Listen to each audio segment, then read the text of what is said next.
Hello, everybody, and welcome to another episode of A Song of Life and Death, presented by the Life and Death podcast. Today, we are going over Season 4 of Game of Thrones, the TV show.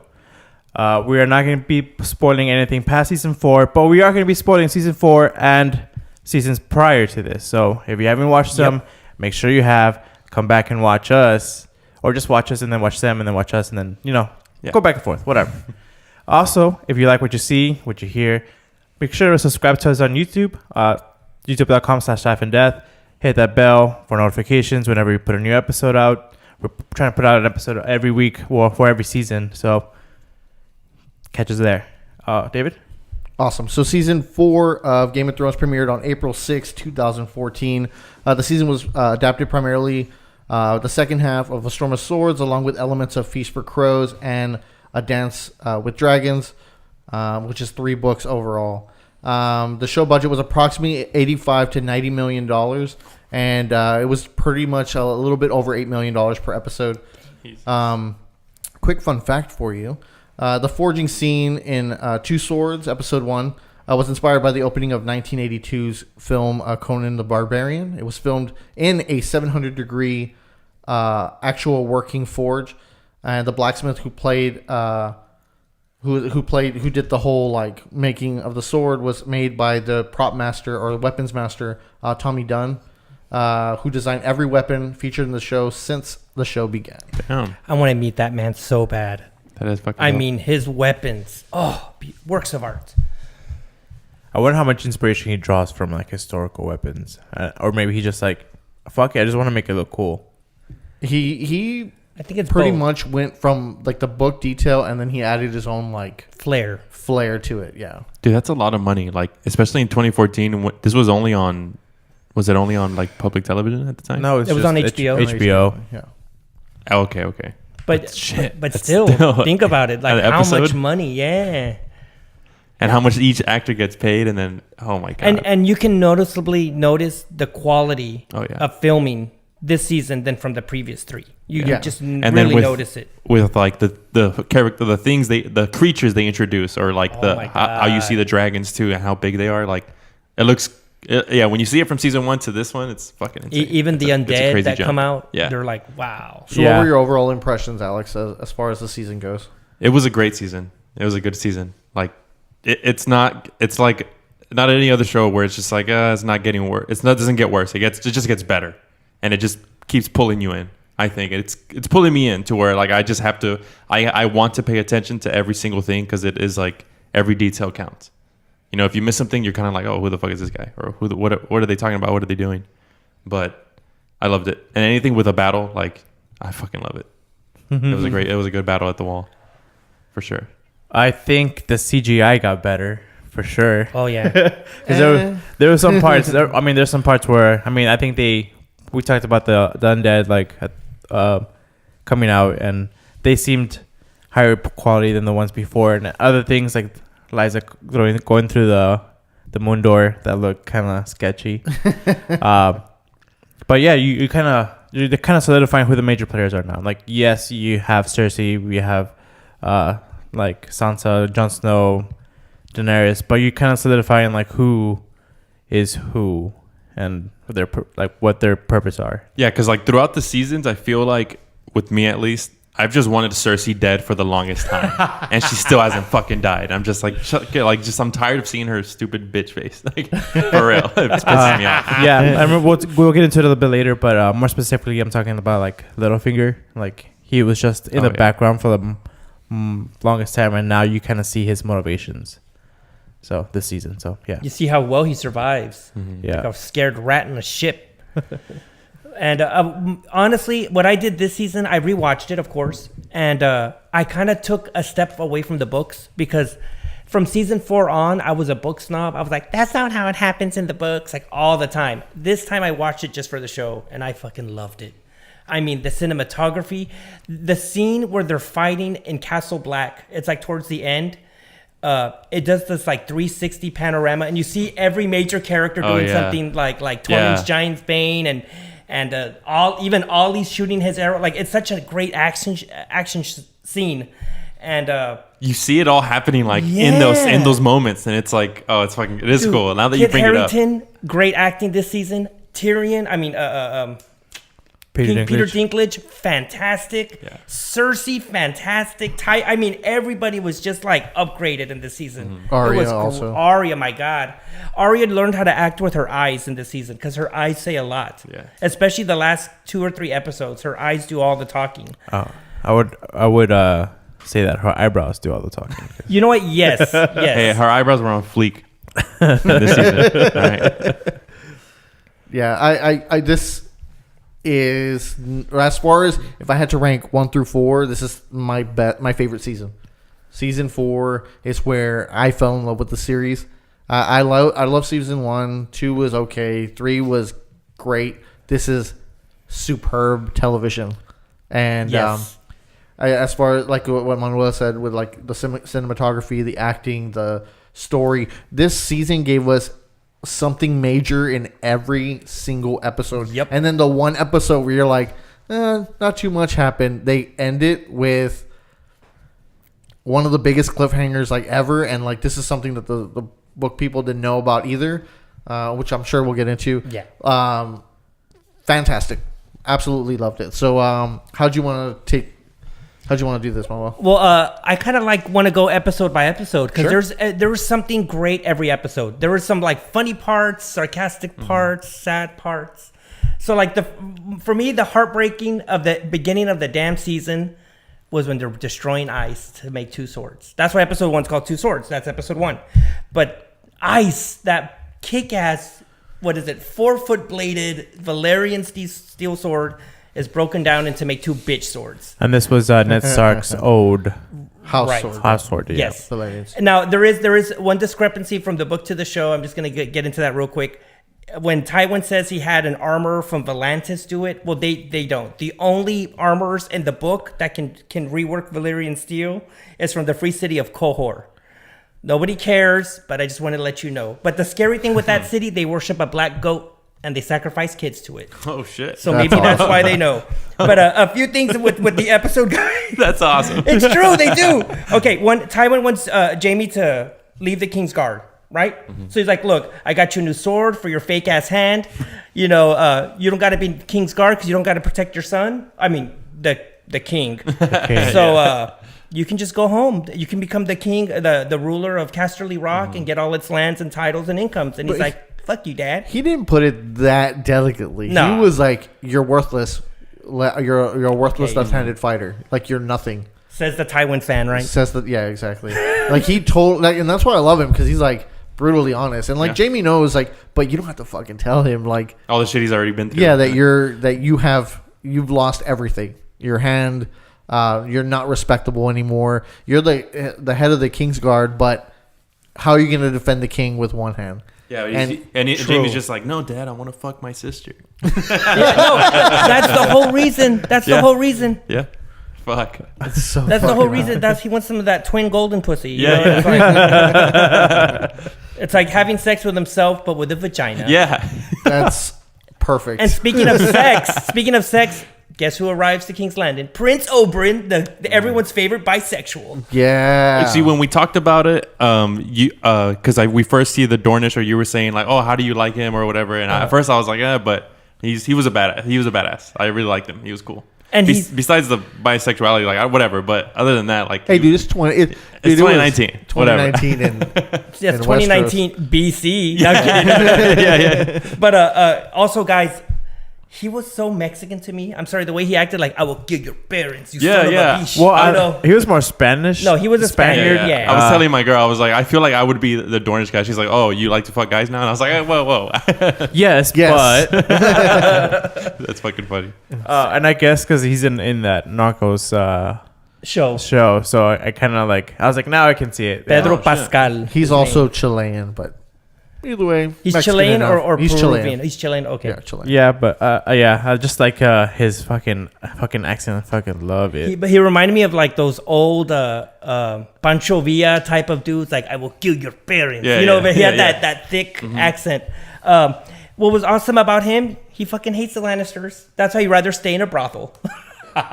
And he lets 2 Lannisters have it in the brothel because they were singing the song "The Rings of Castamere." Yeah. Oh yeah. And he's like, "Fuck that song and fuck your hand, Yeah. because you think you're better than the best fighter in Westeros," which I still think he's the best fighter in Westeros. Sansa's even more depressed. Remember, she she's don't want sad, girl. to eat. She's sad. Oh, yeah. I mean, just because her mother and brother got slaughtered at a wedding. Oh shit. No, poor Sansa. And then she has to marry Tyrion, so she's kind of like, "Fuck my life." Oh man. But there's a little bit of like imagery in the beginning scene when they were melting the swords down. Like Tywin himself throws the wolf pelt or the dire wolf pelt into the forge, and it just melts because like basically all the Starks are dead, and he has the only living Stark, which is not Arya, Sansa. Sansa. So yeah, I mean it was horrible to see her suffer, and it's also like you feel for her because like Tyrion's like, please eat, like he's trying to take care of her. Yeah. I mean, and She's wasting away. Just to reiterate your point, like right now, as far as everybody knows, Bran and Rickon, yeah, they're dead. Mm-hmm. Jon Snow's at the wall, so he's a bastard, so he's not like he can reclaim Winterfell for the Starks or anything. And Sansa's the only living person. Arya's missing, presumably be dead also, because she's a child to them. Like, she's just a little girl. So I also got to think like being alive back in that time. I guess if whatever, like dealing with death, and they're still just going on with their lives. Like, oh my god, these people are fucking cold-hearted motherfuckers. Now they love their family, but I'd be fucking weeping if I lost that much family. You know what I mean? And so in that amount of time. I mean, I don't really know how much time, but it just feels like she's being put down and she doesn't get a break. A break, She just now when I think back and you were like, oh, poor Sansa, and I was like, nah, fuck her. She's naive. It's like, dumb bitch. Wait, she's 12. Yeah. Now I'm just like, fuck. Still, like, you got to feel for her because she's lost a lot of her family. See, and that's why later during Joffrey's wedding, when she leaves, it's so great. Like when you're watching the episode, you're like, oh my god, she's finally out of King's Landing. You know what I mean? I mean, we'll get to there, but also like she has nobody to trust in this. Like even like if she wanted to like let out emotion and be like, hey, and, like talk to somebody, she can't talk to anybody besides maybe Shay, but Shay's just fuck that bitch. A servant to her. There's nothing Shay can do to make her better or take her somewhere or anything like that. So yeah. So yeah, Sansa's more depressed, and then when Jon Snow gets back from to change subject, he has his weak ass trial. They try to get him, who is it? It's Sir Alistair. Alistair, fucking cocksucker. Is it Alistair or Alistair? Alistair, I think. The Lord Commander, right? The fake Night's Watch. Lord Commander. No, sorry, I hate that. They got the best actor to play him. I fucking hate him. His face is just. I want to punch him in the face. And also his little stooge. I'm pretty sure you remember his name. He's the guy who Tyrion sends to the wall. He was also one of the head of the Kingsguard. He was the head of the. He was the Lord Commander. He was the commander of the Gold Glowcloaks. That's right. Yeah, that's right. He's sitting right next to him as like his right hand, and he's just like, I don't think he does. Like he's just an asshole. He's a fucking rat-faced bitch. It's like fucking Mean Girls. Fucking Night's Watch tradition, For real. It's like, you hate her, I hate her too. Hit him in those fucking curls. I've always hated him, and I always felt like he was a bit of a coward because he had power behind him, and with no power, he's pretty much useless because he's out of shape. He's bald. Like, I don't know. He's picking on him. No, he's just little, and like, yeah. You can't since he has like other people with him. Like, I don't know. I feel like he can easily be taken down. And then we have with Daenerys, we have her nailed slave babies to a crosswalk. Okay. That was a very dark scene. I enjoyed it very much. It was just a dark scene, and it was very true on how the citizens and the masters of Slavers Bay really think of slaves. Like they're nothing. Mm-hmm. So it's like we're gonna show her the way to Marine with all the slave kids pointing in one direction. And then what does she ask? Like, how many miles is it to Marine? 163 from where they were. Yeah. Oh, 62. Jesus. And there's one every mile marker. And they said, "Do you want us to take them down? Like somebody to ride ahead?" And she's like, "No, I want to see every single one of them." Yep. And I'm like, that is so fucking powerful for her purpose and for what she's trying to accomplish, especially going into Marine. And then they have the collars removed before they're buried. So that was cool. That was, and then she used them later, right? Which is pretty cool. Oh yeah, that's right. Entering Marine. And then I mean, there could have been a better way to do that, but I guess. yeah. And then one of our character deaths was Polliver. Y'all remember him from Harrenhal? He was he the rat guy? Yeah, he was the rat guy, wasn't he? He's the one that The tickler? Arya kills? Yeah. Yeah. Oh, okay. Yeah, she gets Needle back. Yeah, Remember, she gets stabbed him in the gut. And that Yeah. whole fight sequence was awesome. fucking awesome. Dude. Because you think they're going to lose. Like, I felt like, oh, fuck, they're so screwed because it's like 6 against 2. And even then, like, Arya gets slapped to the ground. And then, oh, man, when she gets Needle and she's hovering over him, what was his name? Polliver. Polliver. And she just sticks him. And I'm like, oh. And she does it really slow, too. Like, you hear like the... Where like did she the- get him? Was it in the throat. throat? Yes, Okay. yes. My bad. Yes, that's right. I was like, so good. So good. Great But fight remember, sequence. when the Hound drinks, it's power-ups. It's like when you play an MMORPG, you eat your food before you go to combat. That's what he did. He was like, he had chicken and beer, dude. Plus 5 strength. For real. It's that Plus 5 fucking dexterity. mushroom for.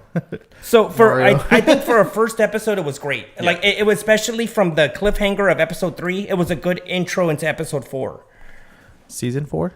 Yeah, I was I'm super. sorry, season 4. See, I did that also. Getting the bug. So I was super excited for Arya getting her revenge, but it's really fucked up that you're cheering on this like a 12 to 13-year-old killing people, Murderer. But seeing her smile at the end was like super rewarding to me, and It's like, ay, mijita, here's a candy. yeah. Okay, and then episode 2 is the Lion and the Rose. Ramsay gets scolded. So Ramsay gets in trouble by his father because he's issued commands under the name of House Bolton, yeah. and he flayed Theon. Theon.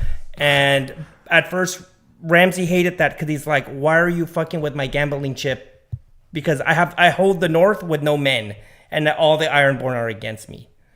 But then they figure something out. Yeah. And I like that scene where Roose is kind of scolding him, and he's just like, and Ramsay's just like, he looks like defeated. He's like, I did all this like for you basically, and you don't like this. And then he gets a bright idea of like, Reek, shave my beard or whatever, and like he has the single blade to his throat, and like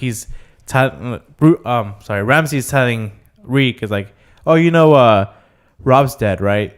And Rob was like a brother to Theon.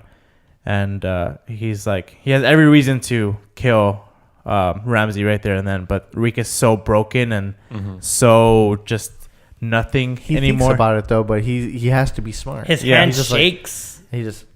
He gets calm. He just And then you see, And Roose is just watching. and then you see Roose just kind of like puts it together. It's like, okay, this is something we can use. Yeah.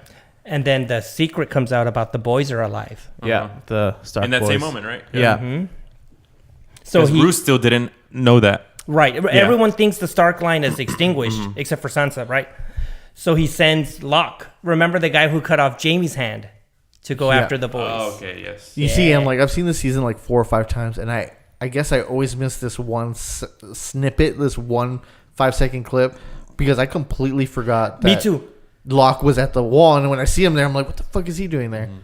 And I mean, he did somehow like he's used time and space to get to the Dreadfort from the Riverlands, but okay, like he was like boom. well, since this is all like a part of the books, and like everything past season 4 is not, like you start to notice a lot of jetpacking. Yeah. And we'll use that term like as far as like people going from one end of the world to the other. That should take them months. I'm not sure how far or how long the journey is from like Essos to Westeros. Maybe you know that, but there's later on in the season we see something happens and you're just like, how the fuck did this character get here? Yeah. Does that take away from like the show though? Like for you? To me, it does. Okay, because to me, it doesn't bother me at all, because I just feel like as long as the movie's moving forward, the show's moving forward, or the story's moving forward, I think that's, unless it's like super blatant, like it's just like, oh, we're in China 1 hour, and then the next hour we're, I don't know, Like a Fast and the Furious movie. yeah, Yeah. that's kind of more jarring, but as far as everything goes, like, I don't know. I feel like if it they doesn't would bother me as involve much. time, I would be a bit. I'm like you, but I think if they would involve a little more time, like, wow, I'm glad I took that 2-week journey, Okay, so they just more threw it out there. more explanation of what's going Yeah. on. I'm logistically just doesn't make any sense. So we'll get to it. And then what everybody was waiting for, Joffrey gets married and then he dies. Yeah. and I was gonna say, I'm so glad that they didn't give him like a episode 9, episode 10 thing. Right. It was just like right at the beginning of a season, just like, oh, he's fucking dead. I'm like, yes, that's what he fucking deserves. Just like, you know what I mean? Because I feel like the last 2 episodes of seasons in this show is like great deaths or whatever. You know what I mean? Things that really stand out. And for him, it's just like, fuck him. And I like how they ratcheted up his fucking evilness and just how shitty he is as a person. Before he died. Yeah, he abused Tyrion and then you just fucking the tension that they built from the start of the thing, like at the wedding. It's like at the wedding, it's out in the open there in those gardens, and even Tyrion gives him a book that he's like, oh, this is a book that all great kings should read. Such a rare book. And he's like, oh, and then he also gets the Valyrian steel sword. Yeah. Widow's Wail. And he picks it up and he's like, this is a nice sword. And he's playing with it and he just starts fucking chopping up this fucking book. And I'm just like, oh, dude, like, irked me. It just irked me seeing him do that. Piece of shit. Yeah. And then they go to, they're at the wedding and then he has the little people, the dwarves come out and put on that plate. I was like, oh, and I kept staring like at Tyrion the entire time. And he's just like, biting his fucking tongue off. He fucking would. Like, and then he's just like, why don't you get into the act? Like they have an extra uniform. He's just picking on him. He's a fucking like that's part of his wedding. Is like, how can I insult my uncle more? You know, and it's a dick. And in the books, there's little midget jousters too, but it's not like that. They're just jousting, and one of them is a girl, and she ends up being close with Tyrion. And Tyrion's like, gross, I wouldn't date a midget. I'm not kidding. I'm serious. That's because he doesn't have a midget cock. He has a regular human being cock. And she's really like sweet and innocent, but he's like, bitch, you won't live. Like if you're around me, you're gonna die. Like he does it for her own good. Cute. And then as a show person, when Sansa escaped, I know so many people were happy. I mean, I already knew what happened in the book, right? But it was a great scene, like especially Sir Dancis, that drunk dumbass, just grabs her like, we need to leave now, and she escapes, and everybody was like, yay, Sansa's away. Yeah, but the whole him taking her to the ship and then Littlefinger would be like, all right, well, he needs to die because he's a witness. Yeah, and Sansa's just like, she's upset about it, but she's just like, I mean, you're right. I mean, I just want to get out of here already. Like, how bad is security if somebody at King's Landing that's there at the wedding party a drunk fool is like, let me, after this thing just happened, you think everything would just be closed off or something? Exactly, especially but there's no walkies, right? The bells start chiming. I'm like, oh, okay, they're so screwed. But this is another thing where it's like, how the fuck did they get from over there to down here? I know how, because they don't explain in the movie. I mean, in the TV show, when Maegor's Keep, or they had the wedding, there's so many secret tunnels, especially to the river. They were made so the Targaryen families could escape. Well, Littlefinger knows some of them. So it's like, you grab this chick, take her through the whole tunnel, take her out to the thing, and then also, now that I think about it, like chiming the bell, ringing the bells and stuff, I mean, it has to be word of mouth to get the information across. So yeah, it can't just be like I said, if there was technology in walkies, every single guard has an earpiece, and then they would just know. When the bells started ringing, they were already like, I want to say like flea bottom. So where because there was the people in the streets just like, it was that one person in the street just begging, or it looked like she was begging. So it was where And there's also like a water river thing that runs close to the castle, so they could have just jumped in a boat and got to Littlefinger's. True. And for all we know, they could have had a big water slide coming from the top of King's Landing to the bottom. I want to take that. Made of rock. Okay, and then into episode 3, Breaker of Chains. That's where Littlefinger pays Sir Dancis. He's all like, gold pays them for silence for a time, but bolts forever. I love that scene, he said. And that's where he kind of already putting his like molested hands on Sansa. It's like, you want to be safe, right? Yeah. She's like, okay. The daughter of my loved one, Yes. He kind of keeps reiterating that like until a certain point, but we'll get to that. And then one of my favorite scenes in this episode was the power move Tywin does on Tommen. He's all like, look at your brother. He's dead. What does a good king do? He has wisdom. Excellent. But Tywin got excited when he said wisdom, because no one said wisdom before. like other questions he's probably asked anybody. He was probably one of the first young children to consider wisdom as a vital characteristic for a true ruler. Because everything else he had a counter argument for, like power and strength and smart, or I forgot all the words he used. That Tommen, how would he answer to Tywin? But I just don't, and then you just see him like grab Tommen and just take him out of the room. And he's like, "Sorry, Cersei, this one's mine. I'm not gonna let you control this kid." So now you kind of start seeing why Tywin was so hell bent on getting Cersei married and getting Jaime out of King's Landing, because he wanted to almost shelter Tommen, mold him, yeah. That would because he's a good kid. Like Yeah. he's a genuinely. I mean, what evil kid names their cat Sir Pounce? None. That's my favorite new character, Mr. Yeah. Sir Pounce. But like, if you think about it, like, okay, had the Lannisters not be pieces of shit, do you think had he married off Cersei and got rid of Jaime, or moved him to, taking away his knighthood or whatever, do you think the kingdom would have been okay under Yes. Tywin and Tommen? Yes, Yeah. I do. So it was his kids that are just like, fuck everything. It was his kids, because since Tywin doesn't like to publicly go against them, they would have done more stupid shit that he would have to fix.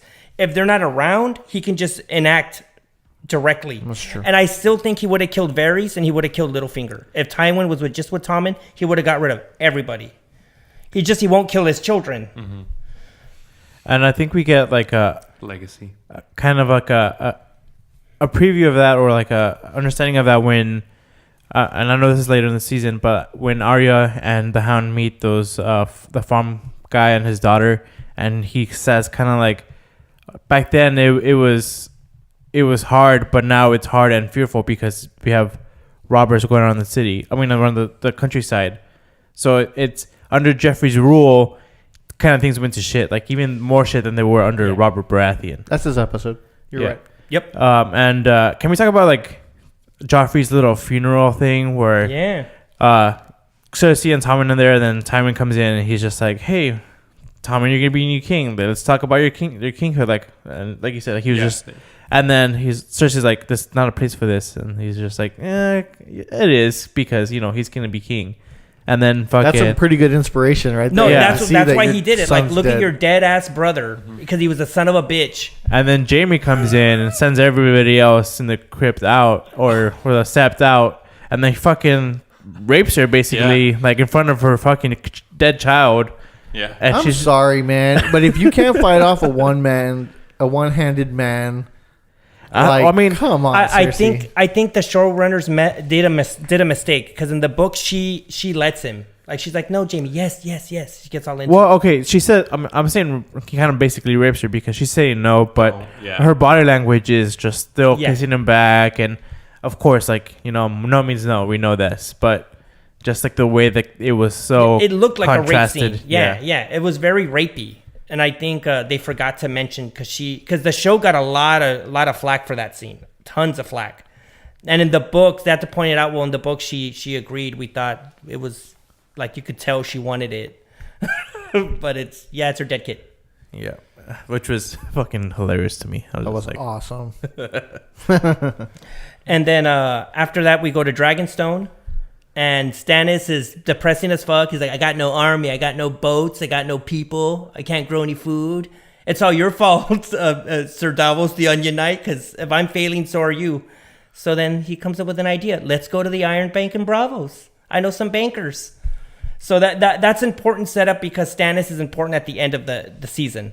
So it's like, you have to see this whole like banking scene.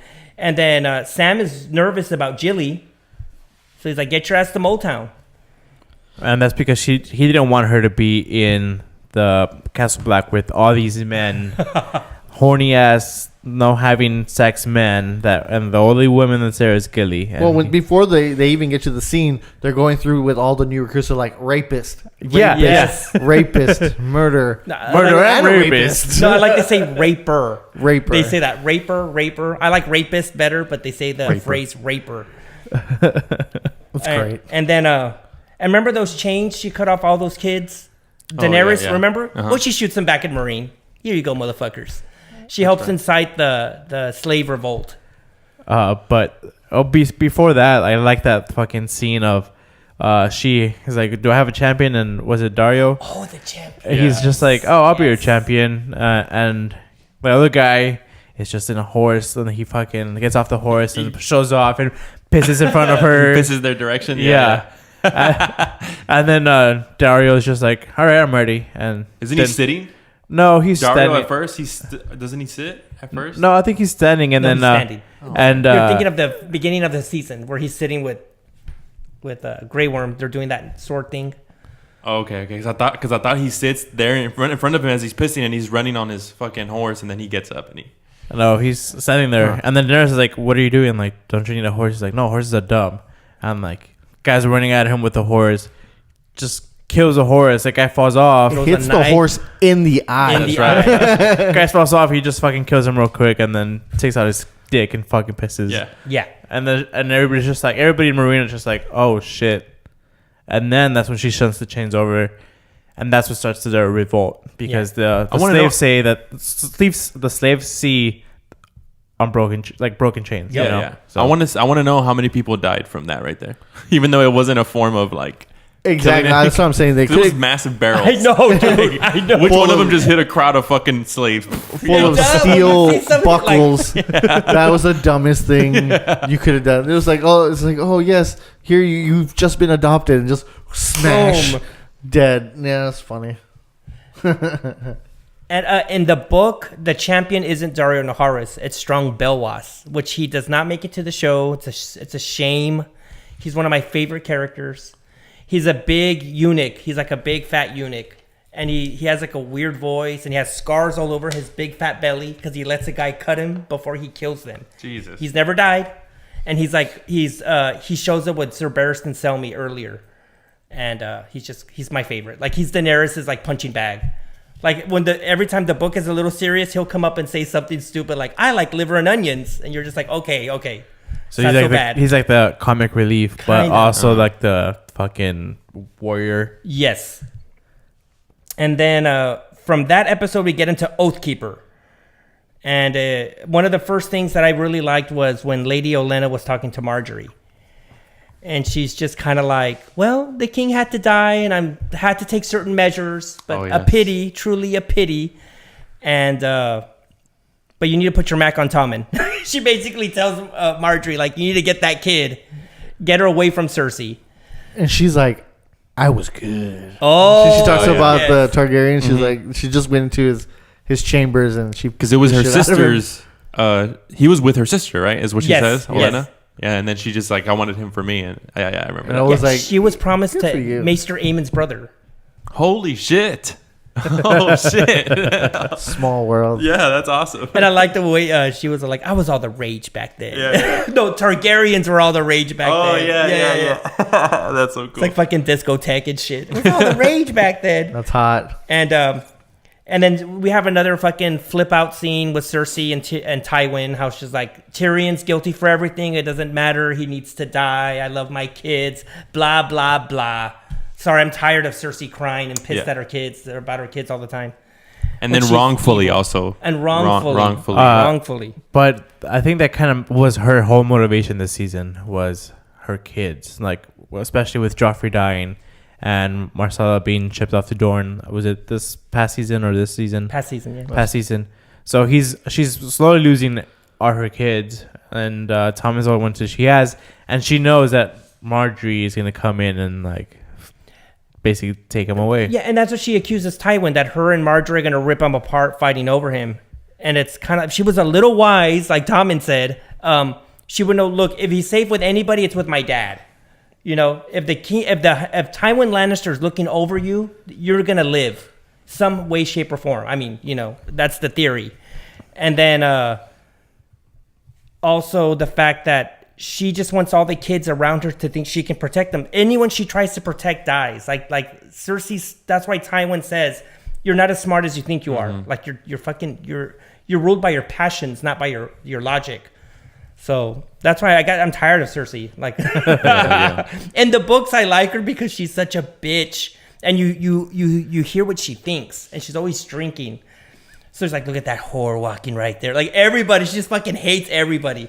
And in the show, it's just a little, you just see her outward expression. So it gets a little tiresome. I mean, her son died. I know. Then Brienne of Tarth gets Oathkeeper from Jaime Lannister. I love that scene when they get together. And you can see the love Jaime has for her. I don't think it's love. It's respect. Yeah, it's respect. No, it's love. Brienne, I think, is the one who she feels affection, I think, towards him. But Jaime to her, I don't think so. I think it's mutual respect. Yeah, I don't know if it's like a lustful love, but more like a newfound respect and like friendship love. Because they genuinely care, like they needed each other to survive, like on the wall, and I guess that's why they have like this connection. But like, I honestly do not ship that. But then I'm also confused because when at the wedding, Cersei confronts Brienne and she's like, "Do you love my brother?" And she kind of just stays. Yeah, she quiet. stays kind of like she doesn't know what to answer. She doesn't know what to say. Like she can't admit it and she can't say no though. Yeah, that's where I'm saying that where I'm getting a form of affection. Yeah, towards him. I say love because Brienne is everything Jaime's not. She keeps her word. She's never betrayed her vows. She's an honorable knight. You know what I mean? She's everything. And then she's a woman. Remember, Jaime's never been with another woman. He's only been with Cersei. And then everyone else was trash because he was Jaime Lannister. He's like, you can't even talk to me, bitch. Like, I'm in love with my twin sister who's queen. Like, fuck you, puta. Yeah. But Brienne is like, I don't need you, Jaime. So I think that kind of, you know how people get like that? Oh, you don't like me, so I love you? Yeah. I think that's what...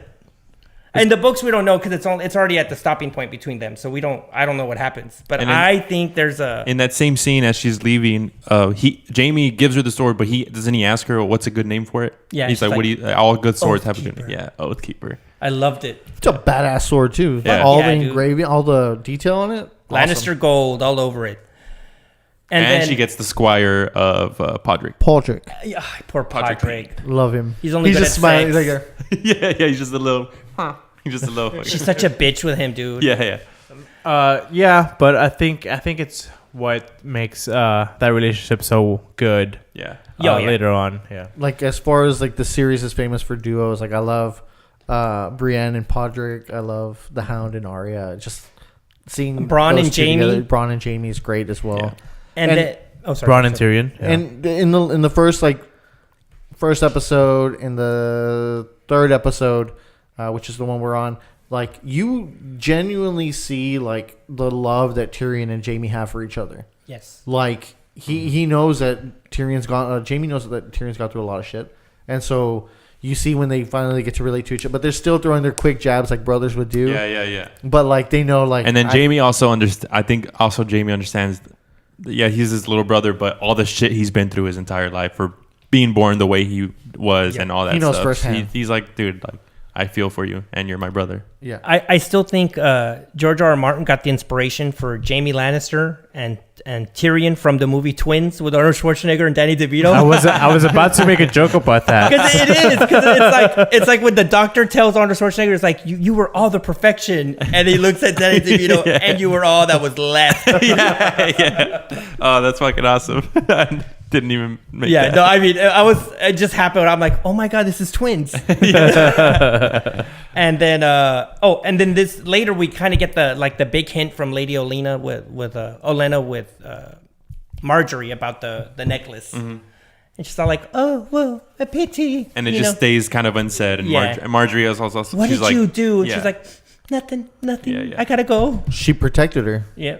She's like, I wasn't gonna allow you to marry that man, like that boy. I was like, oh, so good. Yeah, that lady turned down Targaryens. You think fucking an inbred's gonna stop her? Yeah.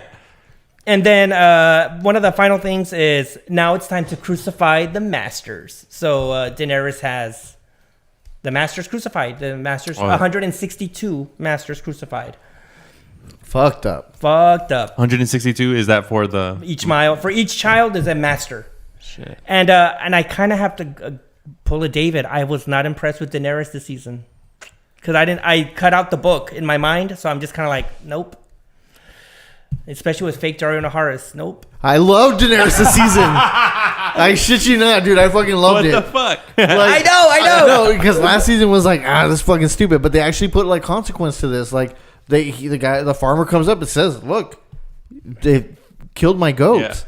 Like this is all how And this is how I make didn't money." they kill his daughter? That's later, Later. but yeah, sorry. they do that, but it shows you the real like the real like stress on like being queen. Like she has to deal with this. Like she's listening. Oh To yeah, and then problems. they say send the next one, and how many are left? And 200. 200, and she's just like, fuck. Yeah, exactly. gotta- So like that, I loved it because it was like more morally like okay, like yeah, they're my kids, but my kids just killed your kid, you know. And this is like fuck, like how do I repay you or how do I fix this?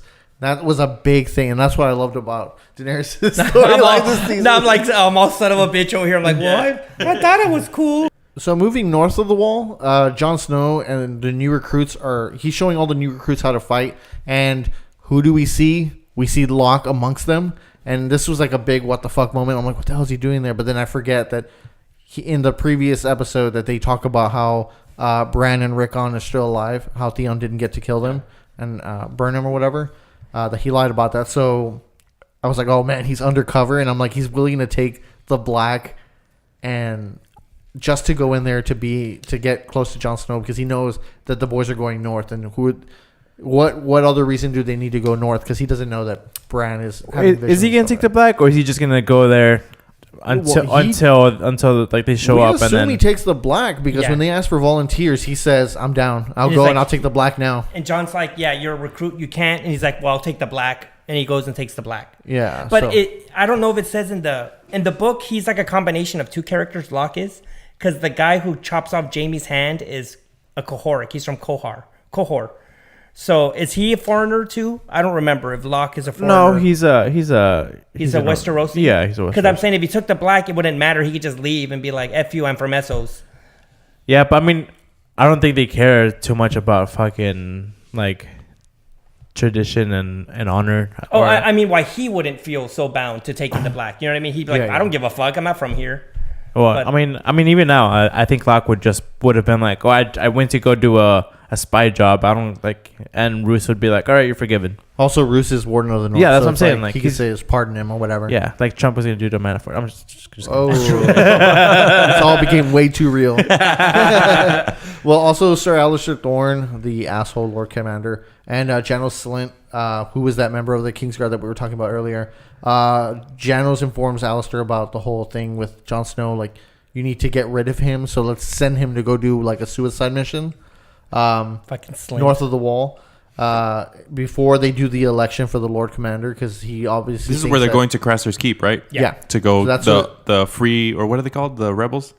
They're the rebels. They left the Night's Watch. Yeah, so to go deal with them, he's willing to send them to basically suicide mission. He tells them like, if you can convince anybody to go with you, like, or like have at it. And it's mostly not just because they want to take care of deserters. Like they don't have to. They kind of mention like we don't have the men to go deal with them. But Jon was like, no, we have to go deal with them because Mance's army is moving that's right. South, and we told them we have what was it like 1,000 men, and they know that we don't. Yeah. So we have to kill them before they talk, before they torture them, and they find out all this information. Plus, it's a house full of women and a bunch of damn right horny men, horny Night's Watchmen who once vowed not to have any women. Yeah, exactly. But we kind of get a clarification on that vow later on. There's loopholes, man. I love like Sam. you can have sex, you just can't get married to them or knock them up. Sam.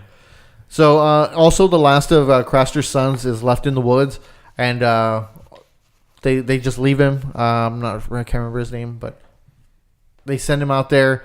The crows begin to squawk, and I'm like, oh shit! Like the whites are coming because a White Walker, Rast. There you go. White Walkers, and whenever the crows start to squawk, or once they die out, like they're within proximity or whatever. So we also get like this quick flashback where Bran works in the summer to go find out what's going on. And he sees the baby get left behind because he hears the baby crying or whatever. Oh yeah. And then I guess Summer's hanging upside down for a few hours or 24 hours because he gets caught in a trap, and we never see him again until Hodor goes and releases him.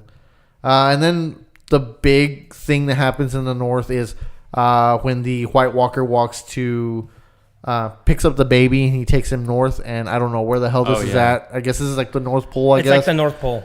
He takes him over to like the White Walker. It almost base. looks like a big altar. Like if you look at it, it's like some weird structures like behind them. And like the ice, it looks like a giant like ice building, like ice castle. It's crazy. So it's like a Fortress of Solitude.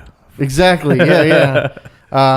And so like they put the baby on a pedestal, and then the main ice pedestal, and the main White Walker, the king. What's his name? The Night's King. The Night's King comes over, puts his finger on his head, and his eyes turn blue. They just And this was one of the biggest what the fuck moments I was screaming up and down ever, because that was one of my theories from a book group before season 4 came out. I was like, I think they take Craster's kids to reproduce, and I was right. I mean, unless it's different from the book, because the book there's no reveal yet. Are there any like teenager like knights? Was it whites or White Walkers? White Walkers? Are there any like just like a toddler and then it goes into a fucking like teenager like? I hope so. The rebels is like, what if I don't want to? I want to play with fire, Dad. Yeah. What if he goes into this fucking emo phase and just also in that scene, there's like a board of like a bunch of them, right? A bunch of the White Walkers, like a fucking council of fucking White Walkers and shit. Just and it's just a specific one that gets up and does he just touch him on the face, right? Yeah, he does. Right Dude, here. that's fucking insane. And I wonder if Craster kind of knew what was happening to his kids, or was he just like? So I wonder if he would just been spared and that's why he didn't care about what was happening, because he was just staying on his land. Like everybody else was moving south. The whole wildling army, or basically the whole population of wildlings, were already moving south, and he's just like, I'm just gonna stay here. He's got to be getting something. Do we all agree that like Mormont, Lord Commander Mormont knew that this was his agreement with Craster, that he was giving the babies away to keep the White Walkers away? In a way, yes. Like that's what was keeping. Yeah, because Jon said that Mormont knew, or that he knew he did something with his sons. But he didn't know exactly what. But it was kind of like, I won't fuck with you, and you won't fuck with our guys if they need somewhere to stay. Like, that's what the agreement kind of was. Yeah. And since it was north of the wall, he had no jurisdiction. So he's like, sorry, like, if you want to skin your children, I can't do anything about it because that's beyond our border. And also, if all that is happening, Mormont being okay with Craster doing that, right? That agreement, and then Craster doing that, like, what is he getting from the White Walkers? Protection or whatever he might be getting to keep them away? I mean, if they're getting these babies to reproduce, at what point are these White Walkers just like, all right, fuck that, we don't need it anymore, now we're taking over? You know what I mean? Like, I think they would have. That's their ultimate him. thing. Yeah, I mean, they wouldn't have cared about Craster. It's fucking crazy. Like, it's ridiculous. They would have been like, you served us in life, now serve us in death. Yeah. You know. Or just yeah. So, guys, episode 5, first of his name, Tommen officially gets crowned, which is awesome. Yay, Tommen. I like Tommen. I like him a lot. And I was right when I was looking up the Facts of Thrones. Like the guy who played Martin, Lannister, they liked him so much that they brought him back and they said, "Hey, we want you to be Tommen Baratheon." And he aged a little quick, but it's cool. Yeah, it's cool. And you see, like, I mean, it has nothing to do with anything, but like just his facial expressions and like his face in general. Like Joffrey had that. You said like that bitchy, like I want to punch you in the face, and jagged edge chin, like that. Yeah. And Tommen's a little bit more like youthful and full, and just like, you know, he's just even his tone in his voice is just very like unknowing and kind of like stepping carefully. It's like, my mom made lemonade. You want some? Yeah, that's how he looks like. Yeah. So I feel like he's just gonna be like a more likable character than Joffrey was, or a likable king. Hands down, I already like him. Yeah, like he's awesome. And but let's not jump to conclusions. Yeah. And then remember, Marjorie visits him at night. Like, that's right. I just want to let you know we might get married. Shh. Let me touch your thigh. Yeah. And then speaking of touching thighs, Littlefinger gets married to Aunt Lysa and makes her scream. Yeah, dude, so hot, so gross, dude. That whole thing where she's like, "Let's get married right now. Let's get married right now," and he's like, "No, let me go wash up." And then she opens the double doors and there's a freaking No, they're ready. Like, it's like, you have to go get the septum. I need to get changed. And then she opened the door. We're all ready. Exactly. Yeah. Oh, so and he's fun. just like, calm down, bitch. I love you, Peter. Well, because she's loved him ever since she was like young, right? Do y'all know the story? You want me to tell you the story real quick? Yeah. Okay, so when Peter Baelish was being fostered in River Run, he liked Cat, right? But Cat's like, ew, you're gross. Get away from me. We're great brothers and sisters, right, Peter? He's like, fine, I'll get revenge sex on your sister. So he started sleeping with Lysa because Lysa was into Peter. He gets her knocked up, and they have to abort the baby. So after that happens, Tully's kind of pissed that the father, he's like, you're a son of a bitch. He's like, I love your daughter. And he's like, I don't care. She's betrothed to Brandon Stark. I'll duel him. And then, what happens? He gets his ass whooped and he gets sent away. But that's where that whole obsession with Peter comes from Lysa, because it was the first time she had sex. The first time he was like giving her honeyed words, and he knocked her up. Anybody giving her attention, and she is also coming out. I'm sorry if I skip over, but into different episodes, she's coming out and saying all this shit she's actually done for him or Peter later, because you find out the big reveal was they started the War of the Five Kings. They started the whole fucking thing. Littlefinger was behind everything. Yep, and he used Lysa's love for him to start everything. So let's go through the series of events real quick. He's just constantly... Dude, he's so wicked, man. He was like 12 steps ahead. So Littlefinger orchestrated the whole thing. He convinced Lysa to poison Jon Arryn and made it seem like the Lannisters murdered them. It's common knowledge in King's Landing that Cersei and Jaime are shacking up, and the kids were probably not Robert's. And so Jon Arryn's murdered by poison. So he knows that Robert's next person in line would probably be Ned Stark, who's the husband of the woman he loves. So sends him out there, has him investigate. Well, obviously Ned's going to say, well, why was he murdered? And they think that it was the Lannisters. He looks into it, finds out that they are inbred and that they're not true heirs to the throne. And everything else is like a snowball. But remember, he sets up Jon Arryn. Littlefinger has Jon Arryn start investigating the bastards. And he borrows the book from Pycelle. And then that's when they poison him, and Ned Stark gets involved when he comes down to King's Landing. So it really makes it like Littlefinger makes it look like motherfucker's good. He's like, he figured it out and they killed him for it. Are you gonna let them get away with that? And that's why Catelyn was like, give me Tyrion. They use like Ned Stark's honor and against him, and fucking hell. Yeah, and it cost him everything. And so it also like, okay, if this happens, obviously Cersei's not gonna let this shit happen. So Ned will get taken care of, and then I guess he didn't see that far out where it was either Robb and the Lannisters are going to, or Baratheons are going to end up going to war. Whoever wins, he just has to side with them, and then they're fine. He's fine, but like that started literally everything. And then also the whole thing that makes you assume that, oh, it was probably Cersei because they used poison, and poison's like a women's women's weapon. Women's weapon, yeah. So that was a big reveal, which was awesome, and crazy. And she screams for it. Oh, yeah. I'm gonna scream all with night. Sansa just listening by her fucking candles in her bed, just like, oh god. Like. And then in the north, we have Bran is caught spying on the rebels' Night's Watchmen. Bran and Mira and Jojen and Hodor, and they get caught, their ass slapped around, and then they get rescued. Well, they don't get rescued. Like the Night's Watch comes in, and they escape. Yeah. Right. Yeah. And Bran sees Jon fighting and stuff, and he's just like trying to scream for him. That was so awesome. And Jojen's like, you can't. You can't because he's gonna keep you at. And you have to go north of the wall. You have to keep going.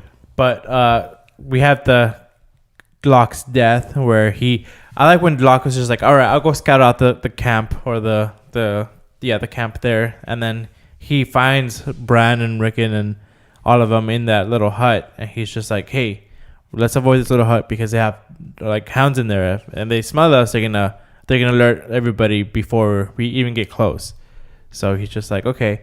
And then he goes in and he's taking Bran, and then fucking Bran walks into Hodor and fucking just snaps his neck. Oh yeah. Just picks him up and snaps it like that's fucking dope to me. Yeah. And they're like, and they look. Is it Jon that sees him, finds him like that? Yeah, I think. Yeah. And he's like, and then somebody else says, what could possibly do this to Arryn? He's just like, what the fuck? I think what Raz tells Hodor, if I was your size, I'd rule the world. Like true. And he's like, Hodor. Yeah. Hodor. But it's so to me, I feel like there's something like ethically wrong with Bran taking over Hodor. Honestly, like possession, making him, killing him, basically being his like little minion. Yeah, because You That's think so? fucked up, dude. Like, you also have like he can't express it, but to him, Hodor means like I really don't feel comfortable killing people. Well, I mean, you see his And- facial expression after he comes to, like after Bran's done warging into him, and He sees the blood on his yeah, he sees the blood and has it, and he looks down and he sees Locke like with his neck snapped, and he's just like putting two and two together, like Hodor, and he's just like, and you see his facial expression like oh, I think I did this, like, you know, he's again. and he's not a killer, like he's Yeah. No. He doesn't have He's those peaceful. motives. yeah. And I think when they're warged, they remember. I think they remember because like a lot of the times they're fighting. Like if a warg tries to possess another human, the human will fight it. Like there's even been instances in the book where like one woman bit her tongue to bleed out so she could kill herself because someone warged into her. Shit. Yeah, so I think they know. But Hodor's so simple. He just the way he It's- describes in yeah. the book, like he runs to a corner of his mind. Like he's like in his own thoughts, he's like huddling in the corner, looking out while they're Bran's being controlling. warged. That's Yeah. why it's so simple because like he could have warged into anybody there, but they would have fought back. Yeah. And also they would have known that he's a warg. And in this episode, assholes die, which is Locke, Karl, Tanner, and Rast. I hated yes. that fucking Tanner Yeah. guy. Oh, I loved how John John fucking killed him. yeah through the mouth. Dude, that was awesome. The sword just goes through his throat as he's about to kill that girl, and it's just dripping blood, and like the camera pans, and you kind of see it. You see John behind him, Yeah. and I'm just like, oh, that's fucking- fucking great. I just would have swung up, so I would have cut the hole. right? Yeah. Oh, my God. But he has kind of like he has a characteristic that I hate sometimes they do in movies and shows where like the villain or the crazy guy always does like something with his like mouth like with his tongue. Right? Oh, Like, yeah. he's real. Like, I hate that. Like Fucking love like that just shit. to be like psycho, like that's the psycho move. Like do something with your Fucking tongue. lollipop licker. Yeah, do something with your tongue, Jon Snow. No, I'm just kidding. I'm making I another mean, error for you. She's a fucking psycho this season too. What was his Just name? What? What was his name? Tanner. Tanner. That was fucked up when he's also like drinking the wine out of Mormont's Oh, skull. yeah. I hated Oh, that I was like, part. dude. Man. One, I was like, that's disgusting. Like, there was a brain in there. Like, how did you disinfect it? Beetles. Like, oh They use beetles to clean their bones, but shit. yeah. No, but it's Jorah Mormont. You know what I Yeah. mean? Like, no, like don't drink out of his skull. He was cool. And it's like it's not even like a good vessel for liquid, so it just falling It's like a crushed skull too. You know what I mean? It's Like, just like, oh, and anything y'all want to add for this episode? Yes. The Hound wakes up to find Arya practicing her water dancing, Oh, and he makes yes. fun of her. But he does kind of get like freaked out because when he's like aim for the heart or whatever, and she actually fucking sticks him, but his armor stops, and he's like, Backhand. Idiot, yeah. what I like though to go backwards. He wakes up, her not around in her sleeping bag or whatever, and he kind of wakes up like, oh, because like the night before she had said his name or like yes. she was like the Hound, and he like, oh shit, right? And so he wakes up like kind of in a jump, like, oh, she's gonna fucking stab me right now, which is like the feeling I kind of got. And then she's just like dancing with needle, just dancing. he also says like, where'd you learn that? Like, it's silly or whatever. And she's like, I learned from the greatest swordsman ever, the Serial Pharrell. And he was like, Serial Pharrell? And he's like, yeah, but he's dead now. He's like, he's dead? He's like, who did he fight? Marin Marin Trant. He's like, Marin fucking Trant. He's like, Serial Pharrell fought Marin fucking Trant with a wooden sword, and you think he's dead. Yeah. Like, and I'm like, oh my God, like, this is such a good, like, little Easter egg. Hopefully it has a payoff later, but I'm so excited. I don't for the know. future. I don't know if it was because like he's just like, oh, this guy was so good, or because he fucking hates Marin Trant. It's just like he's a piece of shit. Like, Marin he's- Trant's a joke. Yeah. Like, he can't fight. Yeah. Do that. Yeah, Marin fucking Trent. Great. Yeah, but that's all I had for this episode. that was good. No, yeah. And you can see how Arya's happy because she has her sword back. She got something back finally. That's why she was like doing her little dance moves, and I was like, that's cute. Okay, next episode is episode 6, The Laws of Gods and Men, and we found out that dragons like to eat goat. Who would have thought? Yeah, who would have thought, right? Little cabrito. Cabritito, sabrosito. And that was what you were talking about, like how they were just like, hey, your fucking dragons are killing my livestock. Like that was the the beginning of like her problems with her dragons, because as far as they've been so far, they've been like saviors and tools for her to use, and now they're just kind of see the two-sidedness of dragons. Like they're double-edged sword. Yeah, like they're dragons. Like, you know, they're not just like docile cats that you can control. And well, that's why she should not listen to Daario Naharis and just stay listening to Jorah Mormont, because he keeps telling her, Khaleesi, dragons cannot be tamed. You know, and she's like, I can do what I want. But you hear throughout the series that like Daenerys specifically says, what, you want to be treated like you want to be a piece of property, like a goat, and to her, like, a goat is really nothing. Yeah. And so when he comes up and he says, oh, my goat died, and he was like, oh, it's okay, I can pay you off, it was just a goat, I'll pay you 3 times the amount of one goat or whatever. And he's like, oh, cool. Like, but when it's somebody's kid, it's which we get later. Yeah. It's entirely different. And then can't just pay that off, right? Yeah, and that's going back to your point. Like, that's the lesson she's learning in Slaver's Bay, is like how to rule, and every action has a reaction, you know, or a consequence. And then Yara sucks at family rescues. Straight up, she sucks. I mean, it's not her fault, but it didn't work out. I mean, no one. It's never been said anyone could storm the Dreadfort like in the books, so it was kind of cool that she did it. She goes in, she tries to save Reek, and he's like, no, bitch, you're a trick. I don't trust tricks. Reek. I'm Reek. I'm Reek. Like, oh, fuck. You be lying. So she leaves. Theon. But she sees how far gone he is. Yeah. She's just like this is pointless. She kind of, she gives up on him, right? Like, yeah. Fucked up that Ramsay was like, oh, yeah, you might beat us, but how fast can you run? And he opens the kennels. Yeah. I was like, that is so fucking awesome. Fucking asshole. I hate that guy. And then I'm sorry, this is one of my favorite Stannis scenes in the whole show, is at the Iron Bank. And like he's waiting and waiting and waiting, and it's like, oh, the bank will see you now. And he's a king. Like, you know, like to him he's a king. So everybody should be willing to or wanting to see him, and like, but now he's just put in his place. But even to the Bank of Bravos, kings don't mean anything. No, I'm saying like that's like that was a humbleness, like not a humbleness thing, but like kind of like a, like you said, like they don't mean anything, so you kind of put him in this place. Yeah, and it reinforces we're talking about Tywin, how important Tywin is, like why he didn't want his kids around, because Davos makes that point. He's like, Tywin's gonna die, and when he dies, who's gonna rule? He's 67 years old. Yeah, who's gonna rule? Fucking Cersei, who's fucking her brother, and the kids are illegitimate. You really think he's the horse to back? You want Stannis the Manus, and they agree. It's a great point, yeah. Yeah, because he goes out to his smuggling friend, pirate smuggling friend. Yeah, Salador San. Yeah, and he's in that fucking, like a hot bath, like with all the girls. A 5-star hot bath. What's up? Gives him the satchel of money. Did you notice? Pieces. It was a box that had like, kind of like the way we roll up coins for work, like a rose, but right? it was like gold. Yeah. Because each one was, I don't know how much. It was like those things that people at Sonic with the change Remember? things. Yes. And they have like the coins in there. It looked crazy, and it was and cool. it was all elegant in the box, and he opened it, and he's like, okay, we're leaving. Mm-hmm. I gave the rest to your wife. Yeah, in front of all those chicks. And then we get into Tyrion's trial. Is this really a trial? It's just like how many things Tyrion's done horribly. That scene was amazing. Yes, the acting. The whole everything where he's like I am guilty. Oh yeah. The one thing I'm guilty of is being a dwarf. He's like and you feel it because he's a dwarf, and he's just like, oh man, best performance of the series so far. Well, because of Shay. Remember, he was going to cut the shit. He was listening to his brother. He was listening to Jaime. And then Shay comes out. Mm-hmm. I've always hated that moon face bitch.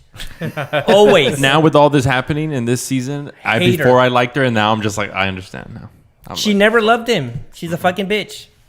I'm sorry, I hate her. I think she loved him. I think she loved him. It was just the fact that she wanted to... I feel like she really did want to be with him, but he could have done it better when he dismissed her instead of saying like, you're just a fucking whore. He could have been like, look, this is not happening. So you think it's more of a revenge thing with more? Yeah, it was more a revenge thing rather than like just being an opportunist, like just kind of going with whoever has the power at that point. I think both. So we're fast forward into him finding her No, not yet, not yet. Not yet. Okay. But I mean, why she did it? Yeah, why she turned on him in the trial is, I think it's both like Revenge. I see it as if we get Revenge into it and later. opportunistic. What I see it is, she was in on it the entire time. I don't. That's how I see it. Well, she never loved him. The phrases she said, like when she testified, you have to believe she concocted it with somebody because it was too Specific. anti-Tyrion. And this you is know what when I mean? he told me he wanted to kill Joffrey. Like, it was so rehearsed. Yeah. Yes, exactly. I could see, with what I know now, like, I can see, like, how she could have been manipulated. Because, like, if you think about it, it was either Tyrion or her. One of them was going to die if she didn't leave. So, rather her, she saved her own life, so that's why she threw him under the bus. Yep. And then he's like, "Will you put? I'm on trial for being a dwarf. I wish all of you would have drank that fucking poison. I saved all your fucking lives." Yeah. He was like, "Fuck you all, trial by combat." That was awesome. For the second time for fucking Tyrion. And then Jaime's like, "What?" Like his face. Like if you watch it again, look at Jaime's face. He's like, like what? And then Cersei lies about Joffrey insisting that he should stay on the battlefield and whatever. I'm like, that is not what happened. Like, I just like the whole time I'm getting angry and like all these emotions because I know that Tyrion's like innocent. It, like every lie is making me even more angry. And then like when he says the line, he's like, watching Joffrey die gave me more relief than 1,000 lying whores. I was like, that's fucking awesome. Great. And fantastic. and in this episode, nobody dies. One of the few episodes where not one person dies. I don't know who died though. Tyrion's heart. Pobrecito. Next episode is Mockingbird. And Tyrion's in jail, and he needs a champion. Mm-hmm. He asks Jaime. Jaime's like, I got one arm that sucks. So, sorry, bro. He asks Bran, be my champion. He's like, I got a new outfit. Yeah, Bron shows up. And I got nice a fat spiffy. wife. Like, I don't... He's a He's like, fancy bitch now. Yeah. He's like, you want me to risk my fat wife, my new suit, against the mountain of all people? But I mean, if we go back to like episode 3, where Bronn tells Jaime, he was like, you know that, he's like, the reason why I know him is because he said he would pay me. He's like, and I'm a sellsword. He's like, but he really wanted you. He's like, he knew if he would have said like trial by combat, my champion's gonna be my brother, that you would have traveled months or days or weeks to get to the Eyrie to fight for him because he knows you love him. And he just sits there and he's like, you haven't seen your brother? Like, Yeah. And so like that whole connection and Bronn setting that up for Jaime and he even says like now he's inadequate, he can't do it. And that's why he tells him like in the cells like I can't, I wish I could, but I can't. See, and that was heartbreaking. You feel bad for Tyrion, and then you think fucking Prince Oberyn goes in. Is like, now what is this ass? Like he's telling him shit. Like I remember you were a little baby. Your sister fucking hated you. And then my favorite line: "I will be your champion." You know the way he says it. I'm like, yes. The Viper is his The Viper. But I also like him, like Oberyn coming in and telling him that story. But it wasn't like an insulting thing. It was kind of like he was sympathetic to Tyrion's a condition and the way he was treated when he was just an infant, like just a little baby. Because he says like, I was disappointed when we got to King's Landing, or like you're the biggest disappointment because. Not because he was a dwarf or anything, but because everybody was talking to him about this monster and descriptions of it. Like he had a tail between his legs and just like red eyes or something like that, a big head. And he's just like, you just had like your head was a little bigger than your body. Your arms were a little short, but you were just a baby. Yeah. Like he was being sympathetic to how the Lannisters treat Tyrion. And that's when he's just like, I hate the Lannisters. I want to get revenge, so I'll be your champion. He knows that Cersei has always hated him because Mm-hmm. even when he was a baby, she would torment him by pinching his wiener. Yeah. His poor little crib. prick. That's so bad. He's like, All my enemies are here. So I'll start with Sir.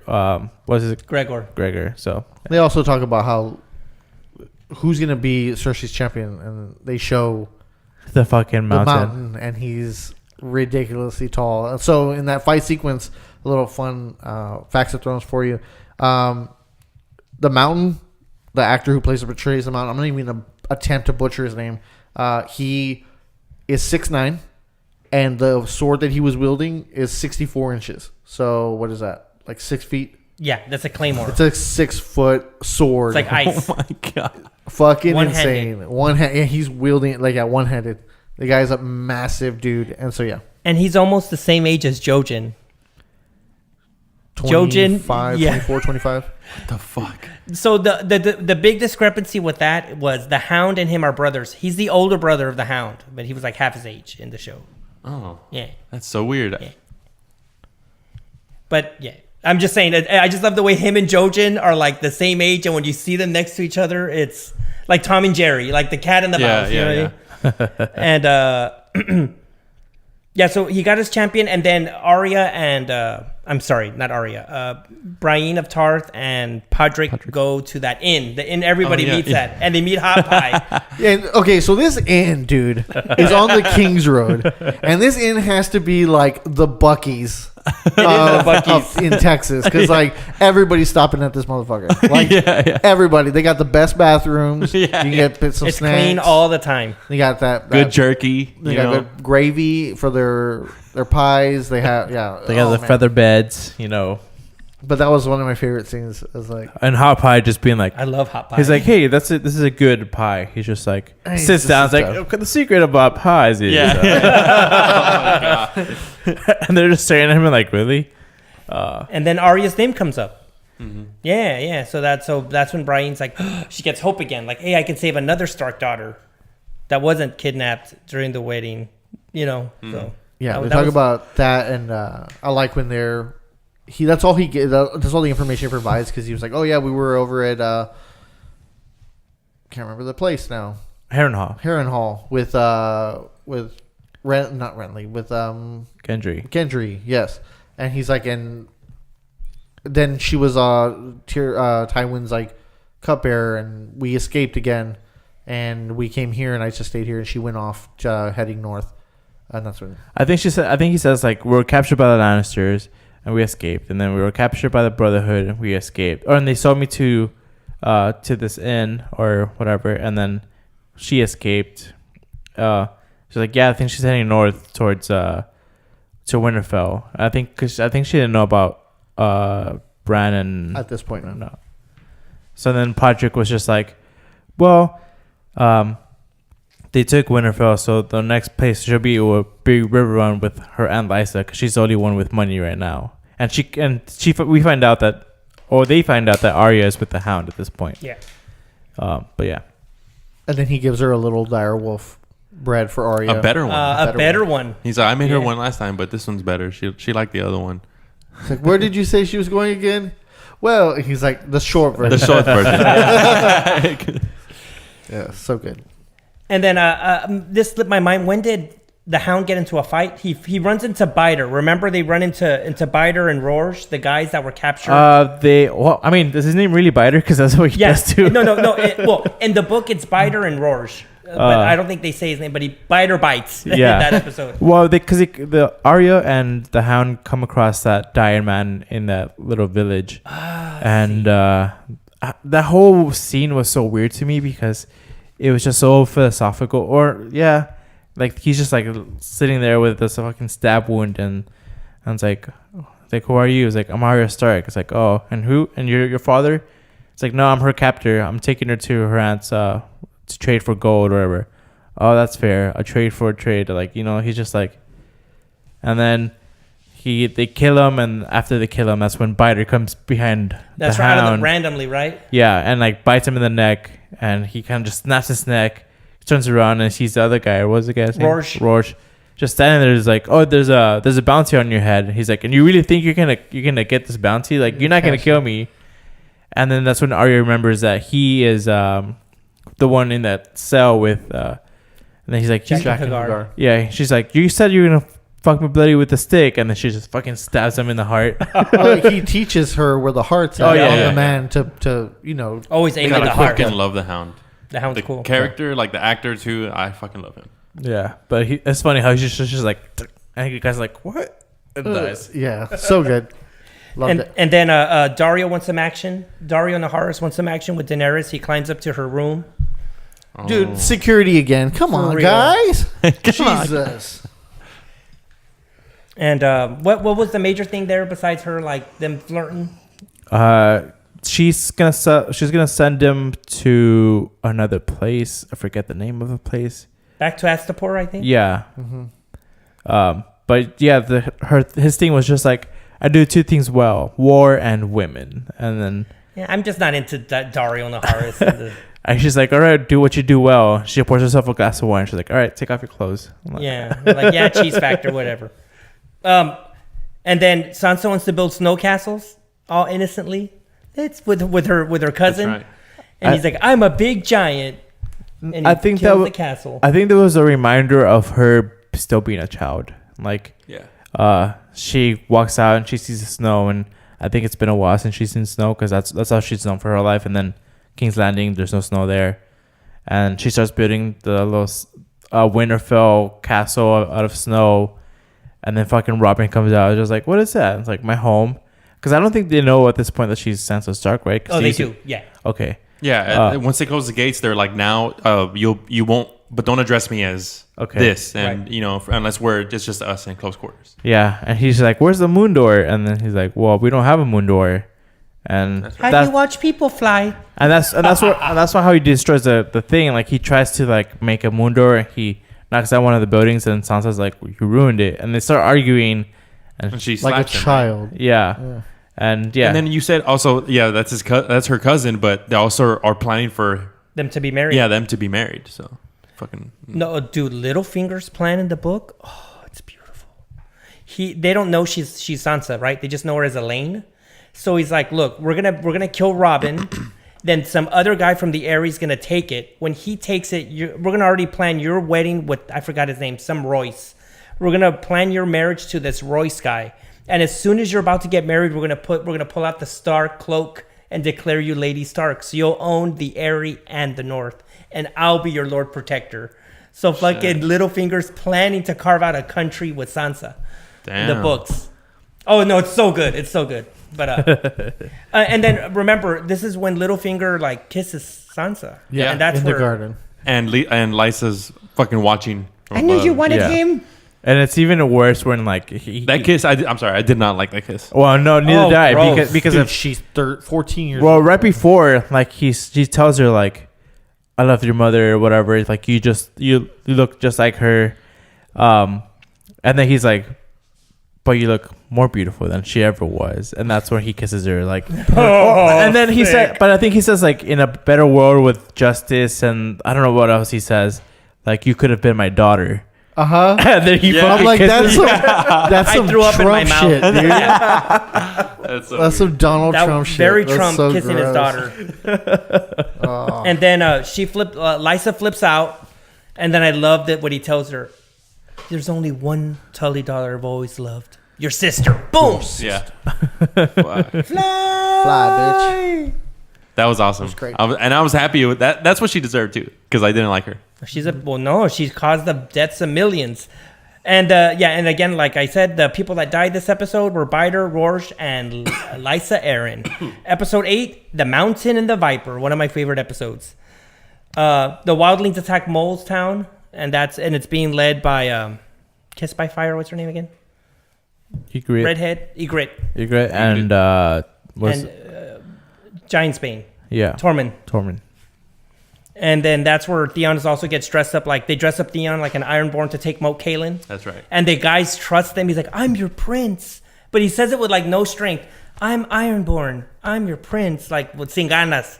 And then the I guess their leader, he's just Yeah. like, you really think we're gonna? He's not accepting. Right. yeah. But they fucking They kill him. kill him, and they're like, you really think they can help us out? Because they're like, dude, we don't want to fucking do this anymore. And then cuts to him fucking flayed. Flayed. Yeah. That was so bad. Yeah. Wait, I was and it like, had oh, like, he's got a dagger in his eye, but nope. Is from the neck down, his skin's gone. It was like, and what was the sticking out like out of his shoulders? Like two Like metal pikes, I think. pikes, right? Yeah. Yeah, to hold him down. Ugly.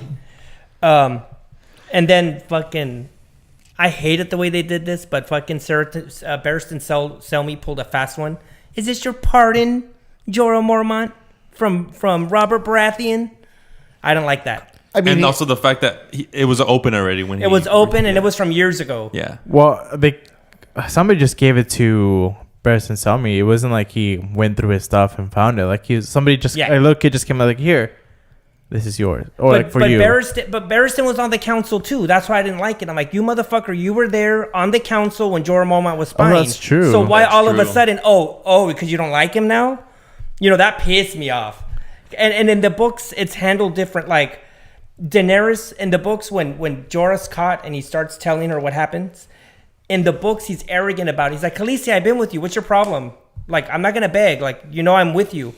And in the show, he begs. Like, Khaleesi, no. So it's funny how he had opposite reactions from the book to the show. So, you know, I always assumed that the note was given to Barristan Selmy by a little bird. Right. Yeah. Tywin or something. Or No, by Varys. it was a kid, right? Yeah. It was given to him by a slave. And so he gets it, he reads it. And so I thought it was just something that Varys set into motion. That's just me. But moving on. But I don't know why Varys would do it.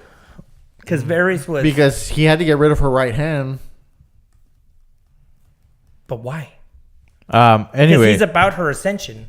but I like that. I like that Barristan Selmy was just like, here, I'm coming to you first. I wanted to show you man to man before he went to Daenerys. But it was still dick. Yeah. He could have been like, hey, let's talk about this. Are you on her side or not? Or whatever. And then when I like that scene when Daenerys confronts him in the throne room, and he's just like, "Can we talk privately?" He's like, "No, we can talk here." And he tells her like, she asks him like, "How long have you been spying for me?" And for him, and it's like since the beginning basically. And like, did you tell him that my kid I was with a child from Drogo? And she's like, yeah. It's like, so the guy tried to poison me knowing that I had a kid, like a child. And it's like, well, I stopped them. It's like, yeah, but you still fucked me over. And when she banishes him, like, she doesn't even look him in the face. Like, she's just looking like above him. At least it seems to, like, for me. And yeah, she just fucking get the fuck out of my city. And remember, Varys earlier, I think that episode or the episode before, he tells Tywin Lannister, he's like, well, Mormont's her creature now. Like, he doesn't send reports anymore. So that's why I think Tywin did it. Somehow sent the letter through one of the little birds or something. Yeah. Because Varys kind of, I don't know. I just thought it was, I mean, it was good, right? And Jorah also says they're trying to turn us against each other. Yes. If we hate each other, then they're gonna have the better of us. So I can see that as well. Yeah, Tywin knows that he's just getting word. Oh, they're in Marine, so she has an army. She has 3 cities. She has dragons. Like, fuck this bitch. You know what I mean? And, like, let's cripple her. And before leaving or before like pleading with her to, he kind of confesses his love to her, Which he stupid ass shouldn't have said. He should have just said, hey, after I saw you rise from the flames, I was a changed man. And he didn't say that either. But, oh well. I mean, I can't rewrite the book. And then as Sansa, is Lord Peter guilty? I like that whole scene, that crying scene. She saves Peter Baelish. Yeah. That was her acting was fantastic in that scene. Like, damn. She was amazing. Yeah, because the council wanted to find out what really happened to Lysa, and then the different guy told them that it was a suicide, and they're like, she loved her kid too much to commit suicide. And but yes, she was kind of crazy. She was an odd fish. Yeah, and Sansa did. They're all technically tell the truth of what has been happening so far with her relationship with Peter. He kissed me, but it was just a peck. Like the way she stresses. Like, she describes all the shit that's happened to her, and like that shit actually happened to her, and then him also saving her and taking her away from King's Landing, you know, and like so it was true. Yep, in a sense. And then I like that part where like after the whole thing, and Lord Baelish just kind of like cleared of charges, and they're walking down the steps, and it's like, well, it's time to get Robin out of the Vale. Like let him explore the world, and then after that he goes to see Sansa in her chambers, and she's like, I know what you want. She's like, do you know what I want? And she doesn't really say much, but she's kind of like implying that she knows that he wants her or something like that. And then after that, she comes out with a black dress, and dressed like a Sith Lord, and her hair is dyed black, right? Yeah. And she's like Phoenix from the X-Men now. Uh-huh. Like she's like she went from Phoenix to Dark Phoenix. For real. So they- For real. I think the whole like conversation had to do with her transitioning to this new character. Yeah, she in stopped that being scene. She the stopped being a victim. little girl. Now she's a cog. Like she's making sure that things are happening. Uh-huh. And so there's a lot of like parallels from the book where it's like, okay, this is since they didn't bring in what's her name, the one with the throat. Lady Stoneheart. Lady Stoneheart.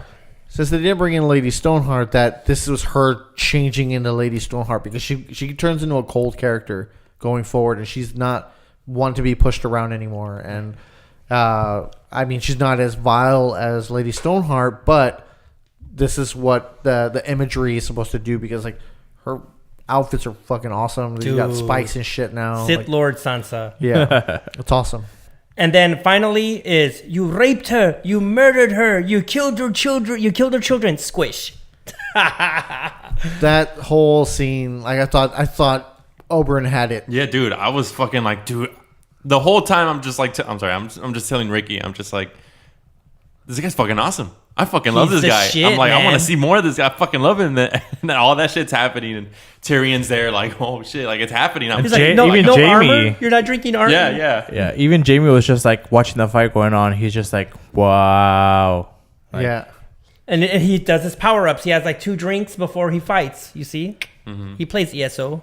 So the weapons master for Game of Thrones made his staffs look like serpent's tongues. Like the blades were kind of like curvy Wavy, or whatever, yeah. and then the grip is like a serpent's mouth. So, that's cool. and then you find out in the next episode, but he also like laced them with not laced, but like dipped them in. They're in poison. poisoned. Oh shit. Yeah. Okay. So very cool. And the main character to die that episode was Oberyn Martell. Fucking. Just the way he died, like standing above the mountain, like he's already on the he ground, won. Like and He won. he's saying like, I want you to confess, and the mountain just grabs him by the foot, right, and He brings him sweeps him. down, and then picks him up, punches him in the face. You see all his teeth, Yeah. like gets spit out, and then he gets on top of him. He's like, And he's I confessing. did rape her, like, and I did kill her. I killed her children. I did rape her, and then I squashed her face like this, like her head like this. Oh, dude. caves And his head in. scream, and what's her name? Scream. Yeah. That was a So good scream. good. And then next episode is Watchers on the Wall, and my notes are the battle for the wall. Amazing battle. This was episode 8. 9. 9. Episode 9. This entire episode is north of the wall. They don't go anywhere else. They don't cut to anywhere. Right. It's all just the battle. And you know what? Super forgetful. This is like on the lowest tier of like the biggest like episode 9s. This is at the very bottom. As far as like the whole season for me is fantastic. I thought episode 9 was the Viper, Mountain and the Viper. And then when Me we too. had this and I was like, I remember it, but I don't like nothing really mattered to me. Yeah, because we were talking about it, and I was like, I don't think I remember that, because I really didn't remember this whole fight at the wall. And then I was watching it, and I was like, oh, now I do. Like, you're right, it was super forgettable, but it was a good battle. Yeah.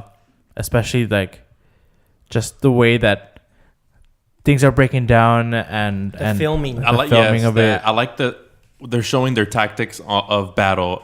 I mean, if you are living on this wall, you know what I mean, at this wall, and what you have to do to prepare against enemies, like when they have the scythe, Oh, that just was my swing favorite down part. as the wildlings are climbing up. That was like, who thinks of that? You know what I mean? Like that's so fucking cool to And put that into the play. way it's hidden inside the wall, Yes. so they have to pull levers and it breaks free. Yeah, and that then was like great. the barrels filled with oil, and like they shoot them with their arrows that are lit up on fire to fucking light everybody up and shit. That shit's cool. You see the giants like ride mammoths. Yeah, that was the fucking shit, mammoths. dude. That was fucking awesome. My girl was like, "What the fuck? There's mammoths in this? Why? Like, aren't they like extinct? Why the fuck would there be mammoths?" I'm like, There's "Why the fuck are fucking there giants. giants and dragons? It's like What not the in fuck? Westeros. Like, that's where you cross the fucking line." I was like, "Mammoths." That's where you There's cross the fucking line. zombies in this show. What Yeah, the like come on, there's fucking ice zombies.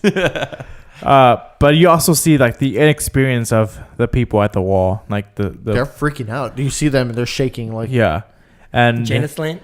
and fucking when Alistair was like, archers knock and they're drawing already. Does that mean fucking draw? Like, no, draw means draw. So he was kind of like that was fucking awesome. Just seeing like That was so funny. And Yeah. he could fight. Like, I was watching his scenes, and that guy could fight. Oh, yeah. Really good. Yeah. He's on my badasses.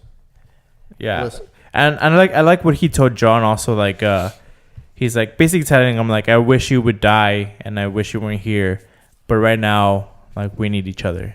Like they're kind of fighting or like just they're being dicks to each other, especially him, I assert to Jon more than the other way around, but he's telling him like, now we need each other right now. And he admitted we should have sealed the tunnel. Yeah. We should have sealed the tunnel. Yeah, but that's right. but it was a great battle. They win, of course. Night's Watch wins, and for one day, there's still 900,000 wildlings.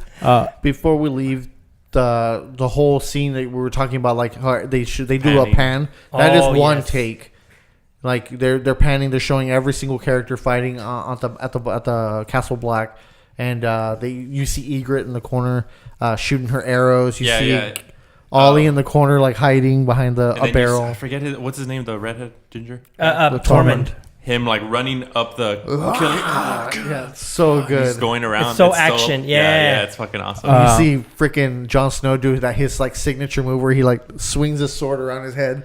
So good. I was looking at his not his fighting style, like I wasn't analyzing it, but I noticed like the way that he fights. Like, yes, he uses like momentum towards his advantage, because he does that thing, and when he's fighting that big 6'5", 6'9", whatever dude, he's fighting with his like body weight forward. Like you see, like I don't know if you want to go back and listen, watch the episode, but he's on his tippy toes, just like going forward, and I was like, that's a lot of power behind it, and you could see like his prowess as a fighter, because he looks like unassuming small little dude, but he's a fucking excellent fighter. Yeah, he's like 5'6" in real life, and the guy he fought was like a 6'5", 6'6". Yeah, the big skin. The thins. Yeah. And the cool thing was they always show Jon training. I love when shows do that. I hate when it's like they're awesome swordsmen, but you never see them practice, and he's always practicing. So.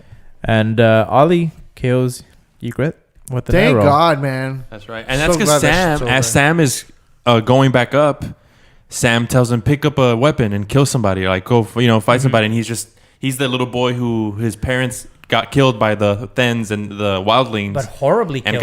And he got taken to the Night's Watch at Castle Black, and then so it's kind of like ironic that like Sam told him, hey, go kill somebody, and the person he fucking kills is Ygritte.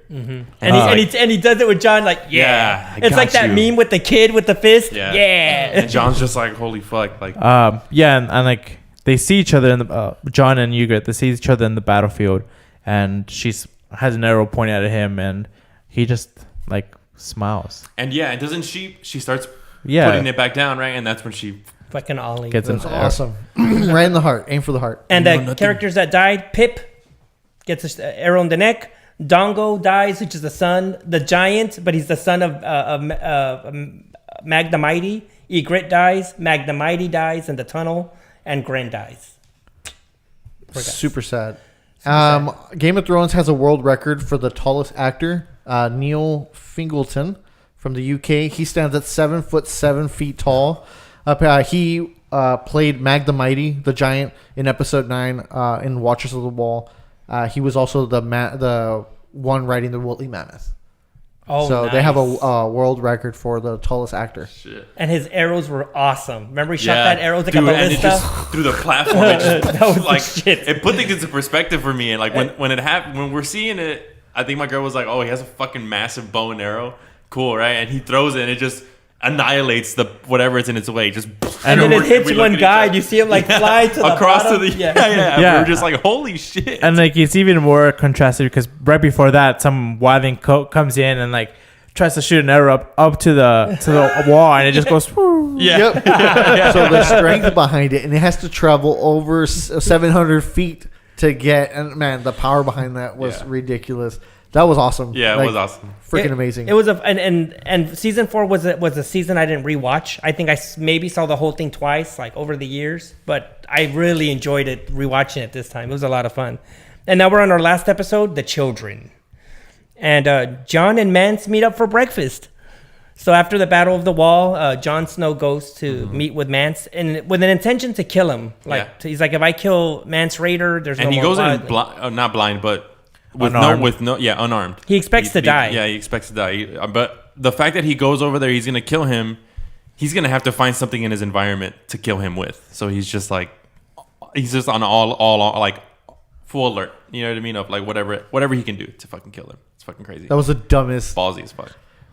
I mean, he's ballsy. Like, but I thought it was so dumb. Like, you're gonna go out there, like with no weapon. I mean, it was like it's like just like Sam, him telling him like, they're gonna skin you, and he's like, he's gonna kill us. You know, if I go over there and I kill him, he's still gonna come over here, or his people are gonna come over here, and he's like, and if I don't, then we're still gonna die. What's your plan? So I mean, it's true. Like, yes, but like, yeah, you had to do something. I mean, 100,000 wildlings are not going to climb the wall.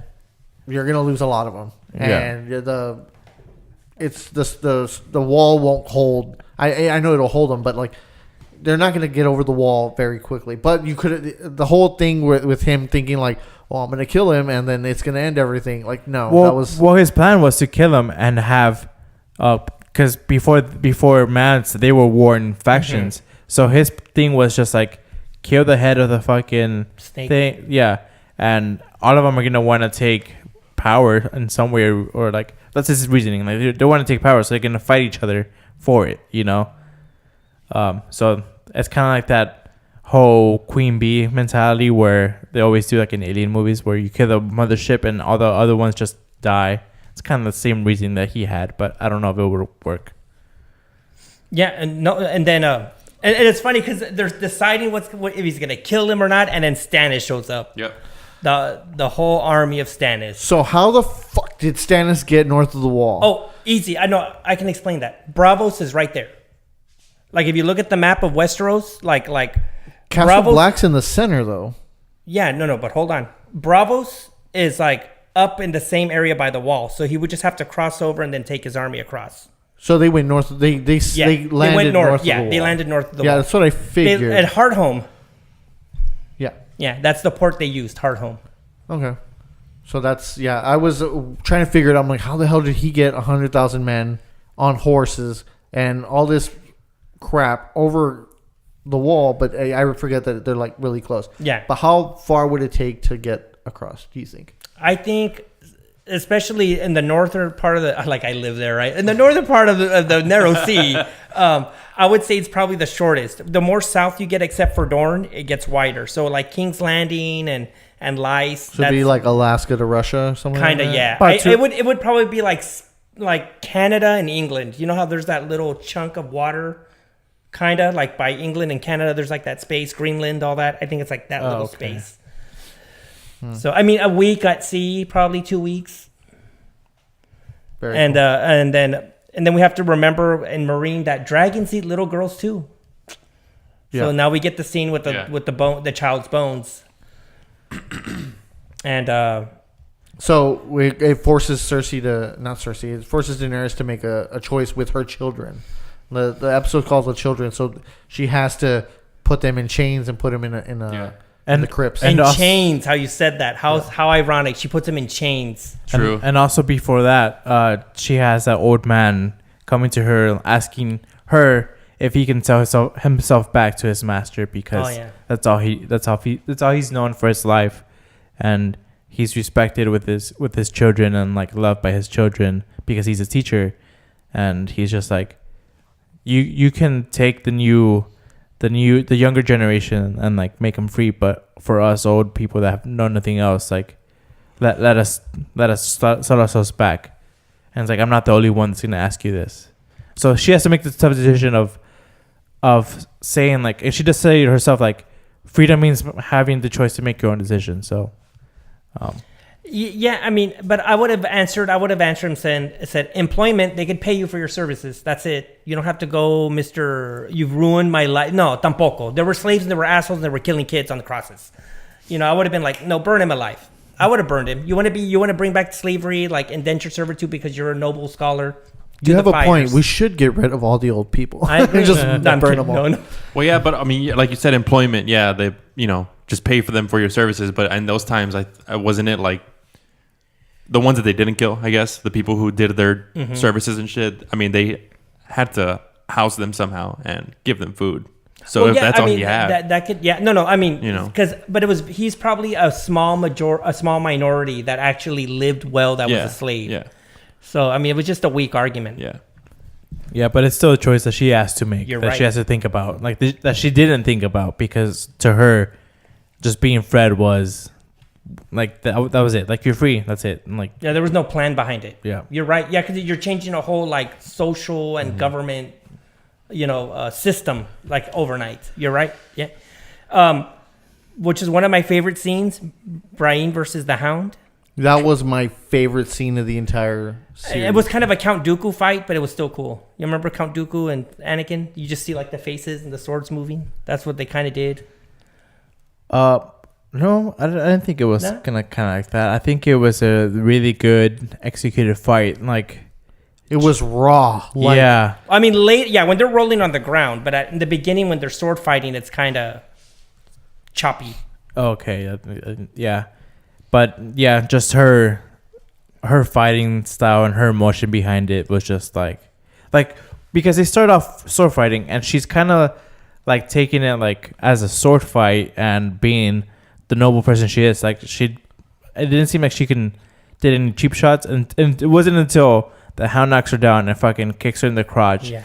And then she's like, okay, now I'm fighting. I'm gonna bite your fucking ear off. Yeah, now I'm fighting. Now I'm fighting to survive, and she's using biting and the rock, and it just I don't know. Hits him in the balls. Yeah, she just went from like noble fighter to fucking feral. Like, I'm gonna kill you, you're gonna kill me type of shit. It was like Walking Dead fight. Yeah. Like all vicious and bloody and she has her Valyrian steel sword, and she's like, king. She's just going at him, and he's walking backwards, and then she to the edge of that rock, just right? falls and he off, starts going downhill. That was so awesome. That was like my Mountain Dew get hyped moment of like the entire series. And Podrick loses fucking Arya. You had one fucking job. Yeah. Yeah. Podrick. And the Hound he's like behind a rock, just trying to hide. And Arya is also hiding as well, and then she fucking approaches. But okay, so is the story different if the Hound was healthy and if he didn't have the wound and he wasn't like already starting to slow down? You think the fight would be different? Yeah, I think she still might have won, but she would have been crippled for it or something. I think, or like cut. Because I thought wounded. I'm like, dude, she just took down the Hound. The Hound's a badass motherfucker. And then then to me, I'm like, all right, Brienne is better than the Hound, because I use the whole like UFC thing. All right, because then also the Hound and Arya, you don't know when their last meal was. They're kind of traveling, and then Brienne and Podrick, they're coming from. They had a hot pie. Yeah, dude. they had. If they would have, another thing that kind of like upset me is like, because you still see Arya like she's like practicing her thing. She's like, you can shit later. She's like, people are coming. Like, had Brienne like backed up and said like, look, I can explain everything. Like, we wouldn't have had to fight. So it was also like on her part, on Brienne's part, of just like, what are you doing? No, but also the Hound was just like, you're not. She's not going with you. Even if you explain everything and whatever, the Hound wasn't still going to give up Arya. But it was important what he said. He's all like, I am taking care of her. Yeah. Like, that's when he decided that I'm her protector now. Yeah, you're like, not no more for money. I know. I was like, he's so beautiful. I love he's their so relationship. beautiful. And it was so funny, like going back when they reached the Vale, because he's trying to sell her off, and he's like, I'm here to with her Aunt Lysa. I was like, oh, she's dead.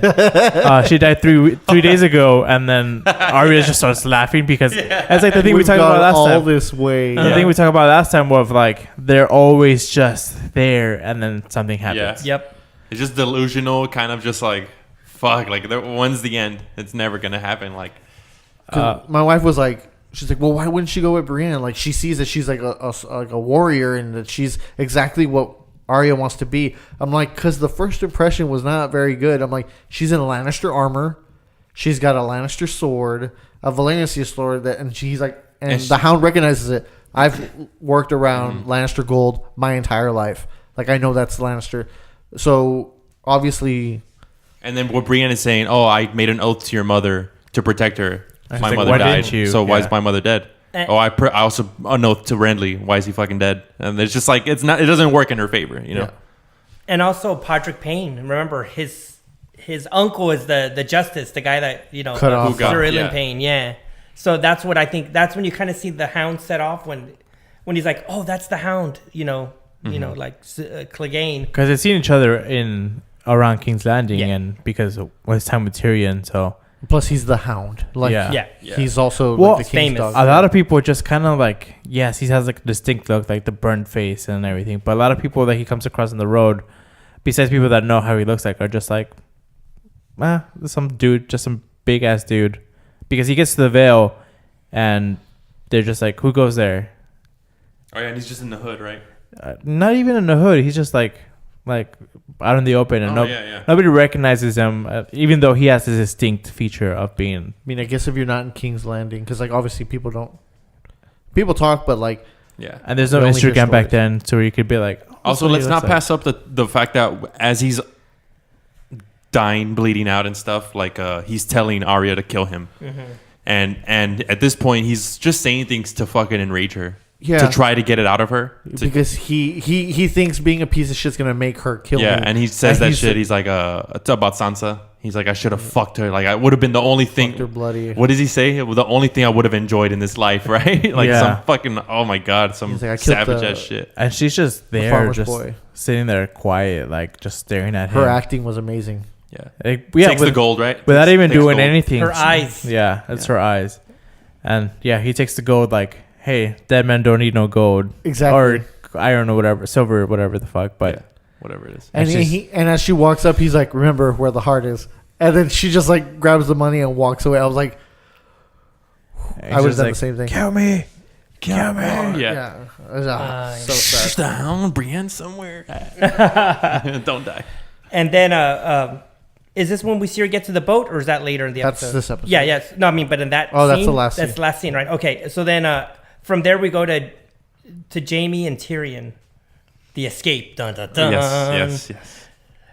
In the book, the escape scene's very different. I mean, it physically happens the same, but there's words between Tyrion and Jaime that ruin their relationship. But, Really? Why? Yeah, because he basically tells Tyrion, he's like, "I'm sorry for what happened to your first wife. She wasn't a whore.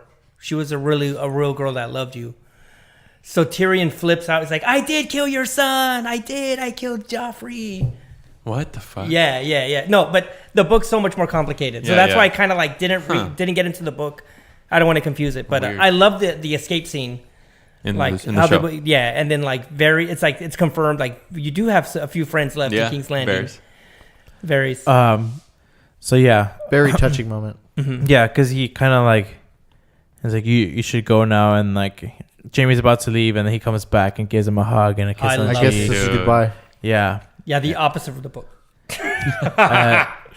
Yeah, that was really sweet moment. And you could see their relationship, like even back then, like throughout the season, you see it kind of like come out of how much they enjoy each other and how much Jaime really does love Tyrion, and we know Tyrion really does love Jaime like beforehand. And he knows the escape route because Jaime takes him there. Yeah, and he tells him, "Oh, up here, you take this." And he left or stares whatever and door." he hesitates. And like when I first watched this, I'm like, "What the fuck are you doing? Like, dude?" why are you wasting your time? What Exactly. are you doing? But then you have to remember back in season 2 where he says like, "Oh, all of the sewers I designed." So I was like, okay, I know he knows where to go and how to get around the sewers or whatever. But where the hell is he going? Yeah, because remember he had all the map. It's Maegor's keep. Yeah. So it would be like this wall, and there's like 2 secret tunnels, and then there's like a secret attic and a secret basement, and then stairs connecting them all. And Varys knows all of them. He knows them all, so he's like, "Come this way." And in the book, Varys says, you don't want to go that way. That's your father's office." And he's like, "I'll be right back." Oh my god! And in this, first he goes to the bedroom, right? Up. Yes, Well, so he's still that's looking where for Tywin. Shay's a bitch again. This is where this is what I'm saying right here. Where at first when he's walking in, I'm like, "Oh, he's looking for Cersei." I was like, "Is that Cersei in the bed?" I thought it was, and then I see Shay, and I'm just like, "Fuck!" That hurt me so much because this is where I say that My like I lion. don't think she ever loved him because she says my lion, Tywin, and I'm like, Tywin. yeah, but I think Tywin was in on it since since she met him in the campgrounds, is what I'm saying. That Tywin got her to hear, like in like an old trick or something, like just to fuck with him. Do the same thing that they did to you back then. Yeah. And I feel like that's why I feel like the whole thing, her testifying against him, was rehearsed, because I feel like Shay was in on it from the jump. Yeah. From the very jump. That's why I think now. I don't think she was in it from the beginning, but I think once she got dismissed, that's when she shacked up with Tywin. You never find out in the books. It happens like that. You don't know if she loved him or not, or fuck. But then he just fucking, dude, I'm so happy for what he does. You like the chain of the hand He ends around your neck. He ends up strangling her, and his face is just so like. No, how kinky is Tywin having sex with her while she's wearing his chain? Think about it. I'm like this. I'm telling you, dude, he's a gangster, dude. 'Cause that's what gangsters do. He's like, oh, here, take my chain. And they do it, you know? It's like, let me do it. You don't think 50 Cent's ever put his chain on somebody? Dude, that scene right there was... But it was so powerful because he's just like whimpering and like his heart's like breaking and he has to kill her.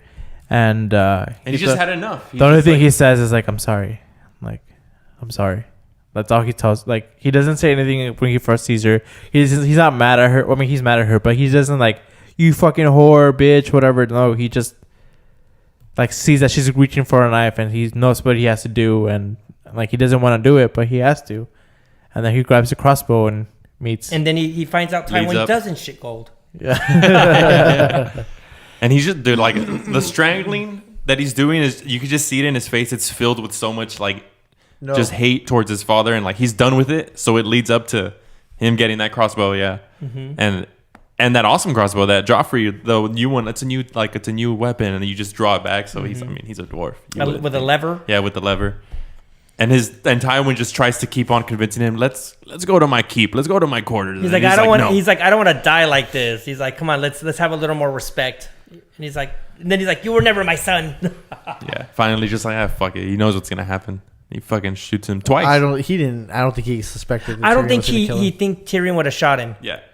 Because he was still trying to lure him, like saying, "You're a Lannister," and he tells him like, "You are my son." And he tells him like, I wasn't gonna execute you. Like, you're my son. Like, I was just for show. Like, basically trying to saying whatever he can to get Tyrion to put down his gun. And it's like, you're my son. And then once he shoots him, he's like, you're never a son of mine. Exactly.